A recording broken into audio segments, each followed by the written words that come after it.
Existem hoje no mundo cerca de 50 milhões de pessoas cegas e outras 135 milhões de deficientes visuais. Se nenhuma ação for realizada urgentemente, o número de pessoas cegas poderá subir para 75 milhões. E os números do Brasil também são alarmantes. Para conversar sobre esse tema, nós recebemos hoje na Tribuna Independente, aqui do Rio de Janeiro, o Dr. Celso Marra. Ele é oftalmologista, ex-presidente da Sociedade Brasileira de Oftalmologia. Muito obrigada pela presença, seja muito bem-vindo. Participa também conosco do programa o Dr. Alexandre Pereira, também oftalmologista, diretor da Suporte Diagnóstico em Oftalmologia e filho também do Dr. Celso, filho de peixe. E eu disse 50 milhões de pessoas cegas e 135 milhões de deficientes visuais. Antes de tudo, qual a diferença de uma coisa para outra, para que a gente possa se situar bem no tempo? Não há uma fronteira muito nítida entre a cegueira e a deficiência visual. Explicando melhor, do ponto de vista legal, as pessoas têm uma visão muito reduzida, né? Seriam consideradas cegas do ponto de vista legal.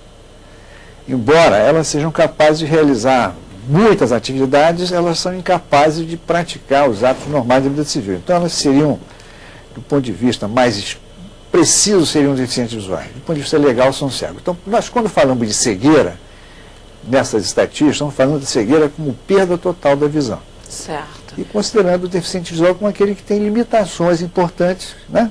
E depende de auxílios especiais para poder ter uma participação, uma integração com o ambiente. Isso é importante ressaltar, porque em determinado momento pode fazer a diferença, como você falou, sob o ponto de vista legal, por exemplo.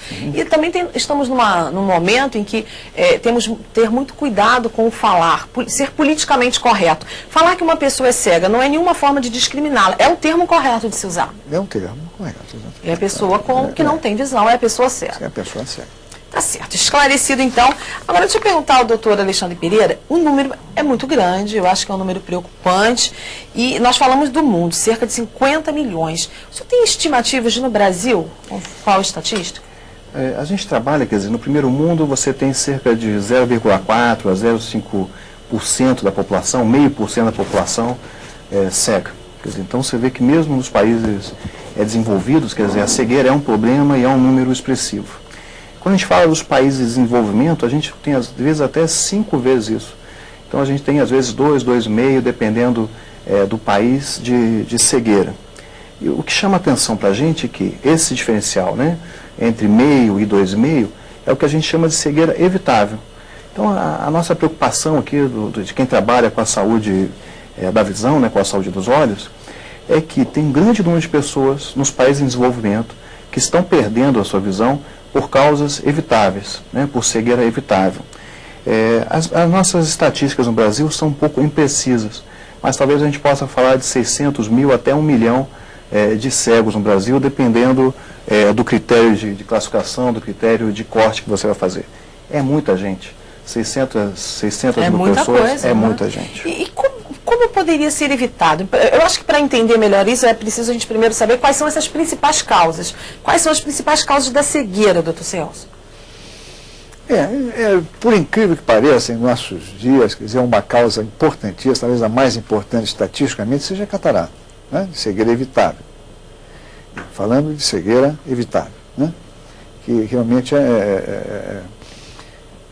há um tratamento cirúrgico extremamente eficaz e permitindo uma devolução a esse cidadão da plena capacidade visual. Tá? Então nós temos hoje um número grande de cegos porque não tem acesso a esse tratamento, né, que seria, do ponto de vista econômico, extremamente pouco oneroso, pouco custoso e poderia ser oferecido à população de maneira mais liberal. E um estudo revela que 40% dos casos de cegueira, então, são provocados por catarata.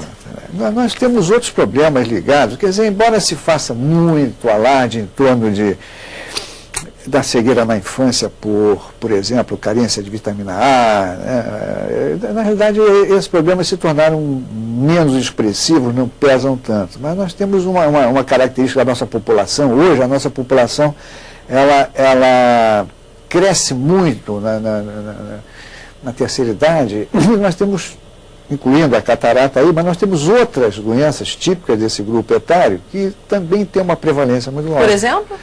Por exemplo, a retinopatia diabética não é exclusiva desse grupo, mas é um grupo muito acometido pelo diabetes tipo 2. Embora nós tenhamos também o jovem com diabetes tipo 1, quer dizer, no tipo 2 nós temos uma massa muito maior, um contingente maior de pessoas enfermas com diabetes, e nós temos hoje uma doença cuja prevalência aumenta muito, que é a degeneração macular relacionada à idade, né? Que em nosso meio ela não tem a mesma expressão que nos países nórdicos, por exemplo, mas tem um peso significativo na nossa estatística. Vamos fazer o seguinte, pelo visto são várias as causas, São. né? Agora a catarata ela é disparadamente a maior causa da cegueira no Brasil. Vamos começar falando então, doutor Alexandre, o que é a catarata, quais são os principais sintomas, quando a gente deve começar a ficar preocupado, enfim, o que é a catarata? A catarata, nós temos dentro do nosso olho duas lentes que vão fazer o foco das imagens lá no fundo de olho, na retina. A primeira lente é esse vidro de relógio que cobre o olho e a córnea. Então essa parte transparente, brilhante, né, que se assemelha a um vidro de relógio, é a córnea e é uma lente. E essa lente ajuda a fazer foco, a fazer com que as imagens do mundo façam foco no fundo de olho.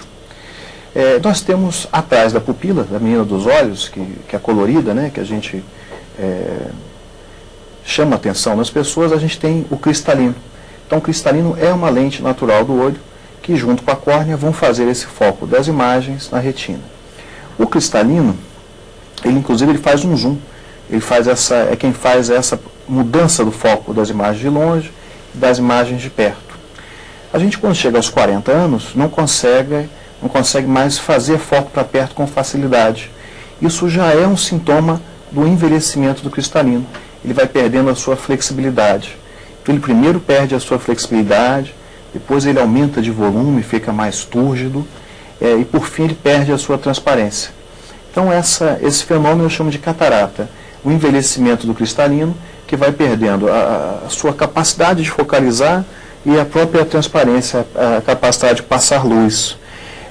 Eu costumo dizer que a catarata é igual ao cabelo branco. Então algumas pessoas, já novinhas como eu, têm cabelo branco.